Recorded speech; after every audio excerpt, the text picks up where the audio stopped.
Today on Geeked Out, we head over to the DC universe and we find out if the Flash can sustain his own movie, even if it is in cartoon form. Here is Justice League: The Flashpoint Paradox.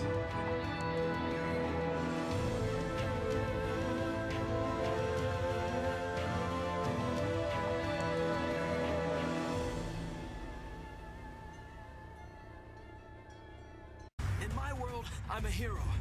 You mean like Batman?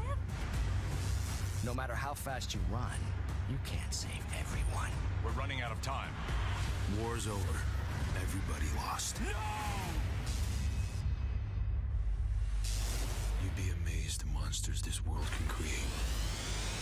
Hey, how's it going, everybody? So I got the chance to check out the new DC Universe animated movie called Justice League: The Flashpoint Paradox, which is actually based on a DC comic books crossover storyline called Flashpoint, which was written by the amazing Jeff Johns. If you guys have never heard of Jeff Johns, he writes the most amazing Green Lantern stories, and he actually just ended his run on Green Lantern, but go back and read some of his stories. He's absolutely phenomenal when it comes to Green Lantern. The best. I mean, if they would have adapted the movie off of his work and done it right, amazing Green Lantern stuff, guys. I'm just find out that this thing has an all-star voice cast, guys. I'm talking about a great voice cast. We're talking Justin Chambers as the Flash. We're also talking Nathan Fillion as Green Lantern. Michael B. Jordan playing Cyborg. We got Kevin Conroy playing Batman. Ron Perlman playing Deathstroke. We also have Kevin McKidd playing Thomas Wayne. I mean, this is just an all-star cast of voice actors, guys. So all of those voice actors had me super excited. Now I'm going to give you guys as little spoilers as I possibly can when it comes to explaining this storyline. So what I got from the plot is that Barry Allen, something happens at the beginning of the story that he gets sent back in time to an alternate universe. An alternate universe where he is not the Flash. I don't want to get into how it happens because the way it happens is really cool, but something happens where he ends up going back in time to an alternate universe where there is no Flash, there is no Justice League, and there is just an epidemic of a war happening right now. Pretty much World War III with superheroes, and what we have is that Aquaman and his Aquanians, whatever the hell they are going up against Wonder Woman and her Amazonians, or whatever you call her group of females.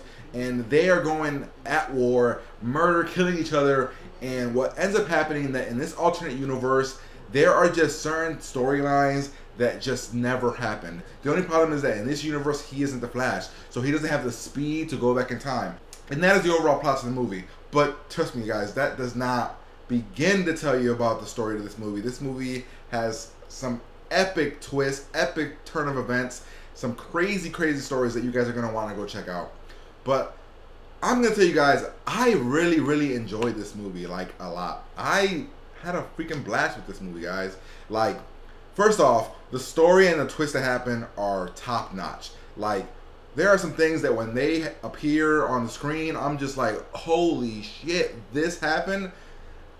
Catch me completely off guard, and I loved it. Another thing that's crazy about this thing is that it is actually really adult. And when I mean by that, there is a ton, and I mean a ton of blood, a ton of gore, a ton of just massacres, point blank homicide, murder, beheading, adultery. So I'm going to spoil something a tiny bit for you guys, and I'm going to tell you guys why Aquaman and Wonder Woman are at war, and that is because pretty much Aquaman and Wonder Woman slept with each other and they committed adultery. Aquaman cheated on his wife.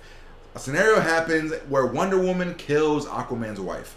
Point blank, beheads her, puts on her crown, and I'm just like, holy hell.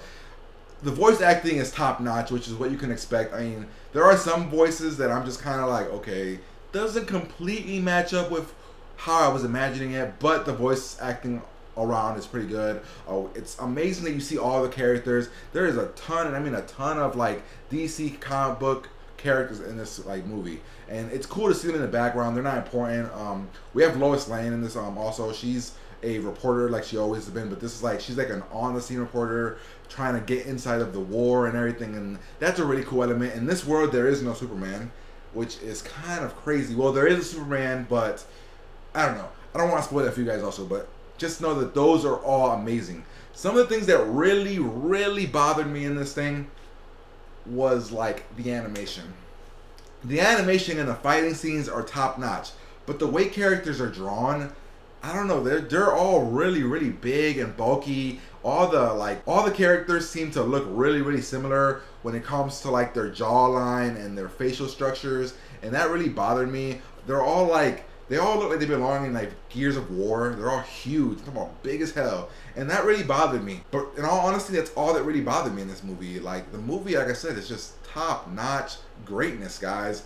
It works on all cylinders. It's just a great film to watch. I know it is a cartoon, but this is why there has to be a good Justice League movie. This is why DC Universe has amazing characters that can be turned into amazing live action movies. Let's get into the grading. This thing is phenomenal, a great cartoon movie.